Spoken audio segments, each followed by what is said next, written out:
On earth are you still doing up, sweetheart? It's well past your bedtime, but I appreciate you being up and sticking it out with me. I don't know if you can hear that in the background, but lately I've been getting back into retro gaming in that sort of sense.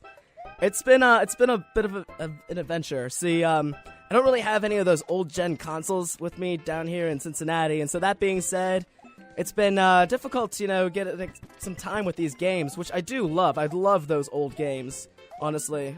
Crap. This is hard to do while talking at the same time. No, I really do, and I was wondering how I could get... Oh, crap. There we go. Now, I was wondering how, I could get this more accessible to me, with being down here and not being able to have a console game, or, take this on the road or something like that. And so, I did some searching over the break and that sort of bit, and kind of learned how to do emulators on there, which is actually a lot easier than it sounds, even if you're not a computer person. Like, it's really, really simplistic. In fact, I've broken it down into these easy steps, and... what's that? I'm not allowed to give instructions on this over the air.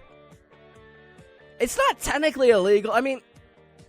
Okay, apparently I'm not allowed to tell you how to do this, so we might have to do a tutorial some other time. But get this, it's really easy. You can look it up and probably figure out how to do it yourself. But my thinking behind this, at least, is that... these are console games, and they took cartridges, and it's impossible to buy them new now. Absolutely impossible.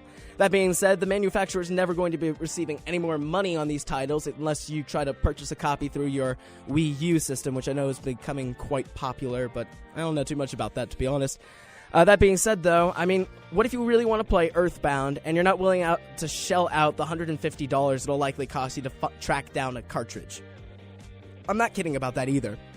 If you want to play as Ness in that wonderful RPG that was created for the Super Nintendo, you're probably going to have to shell out about $100-$150.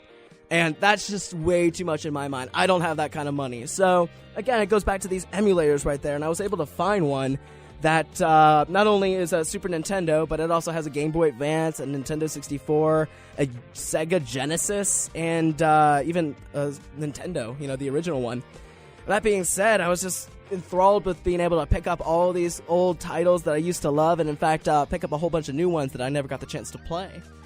That being said, it was just like, I don't know, it was I don't want to say nostalgic because that's overused today, and I don't know, there wasn't a sense of longing perhaps, but just an appreciation for some solid work that was done, when we didn't have the special effects that we have today. And learning how to play those games and learning how to design those games, those are the building blocks that create all the games that we have today. So, I mean, you really can't scoff at those kind of titles, honestly.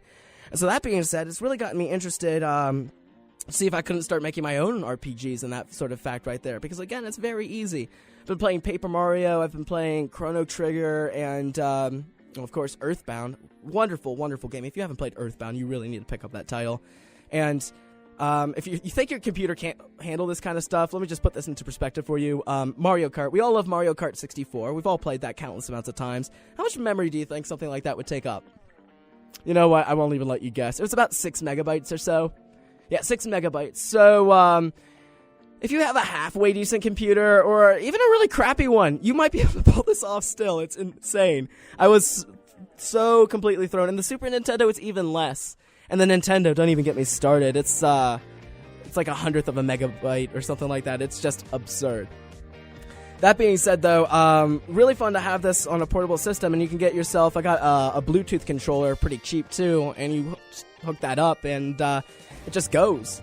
And I was so happy when it arrived in the mail. It was just like this childish moment, that sort of thing, because I really didn't know how it worked. And when I got the controller, it came in a box with just about nothing else, and all the instructions were in Chinese. Or Japanese, it would be Japanese. And I had no idea how I was going to get that to operate, but you click enough buttons and it'll get synced up. It's fun.